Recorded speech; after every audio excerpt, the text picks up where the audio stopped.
Hello guys, माझ्या new ब्लॉगमध्ये स्वागत आहे आपलं. मी आले आहे महाबळेश्वरला पंचगंगा नदी बघायला. ते जे मी यूट्यूबला बघितलं होतं, म्हणलं कसं आहे बघावा म्हणून आलेले आहे मी आता. हे बघा, इथं जायचं आतमध्ये. ते दिसतंय का मंदिराचं ते टोक दिसतंय, तिथं आपल्याला जायचं आहे. इथून आम्ही आता तिथं जाणार आहे. आतमध्ये गेलेले मी दाखवणार आहे तुम्हाला पंचगंगा नदी कसा असतो. मी पण बघितलेलं आहे, फर्स्ट टाइम आले मी पण तिथं. काय झालं, थंडीलाही आहे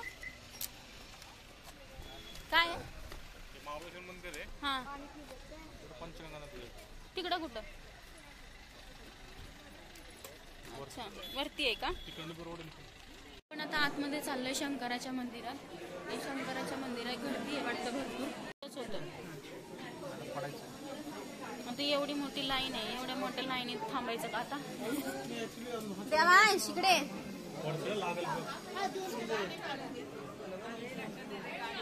एवढी मोठी लाईन आहे, हे सगळं लाईन आम्हाला क्रॉस करून आतमध्ये जावं लागणार आहे. पंचगंगाच्या नदी आतमध्ये चाललेलं आहे बघा. हे पंचगंगा नदीच्या आतमध्ये झालेलं आहे. आता आपण आतमध्ये एंट्री करणार आहोत.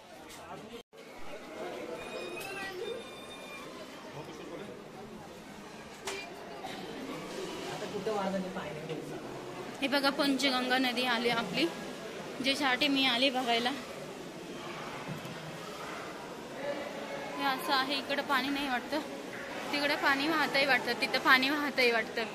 पंचगंगा नदी हे दिसतं बघा. थांब रे,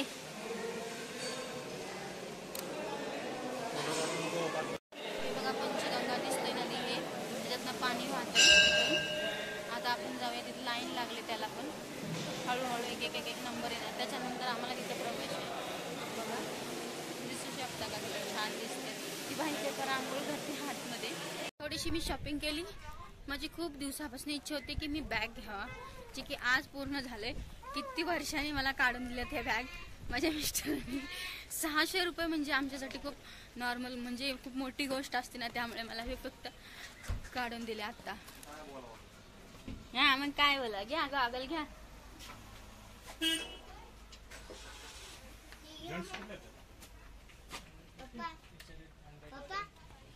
मंदिराच्या पाठीमागे हे सगळं असं नद्या आहेत, ते सगळं नदी आहेत आणि दिसतं बघा नदी. हे सगळं इथं झरणा पण वाहतो.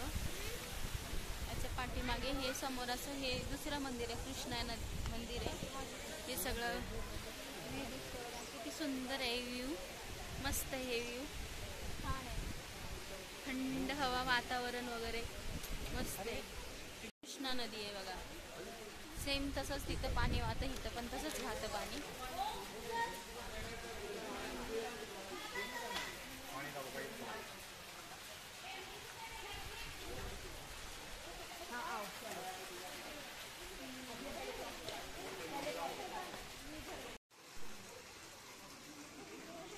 हे मंदिर आहे, असं कृष्णा नदी मंदिर आहे, हे कृष्णाचं हे सगळं.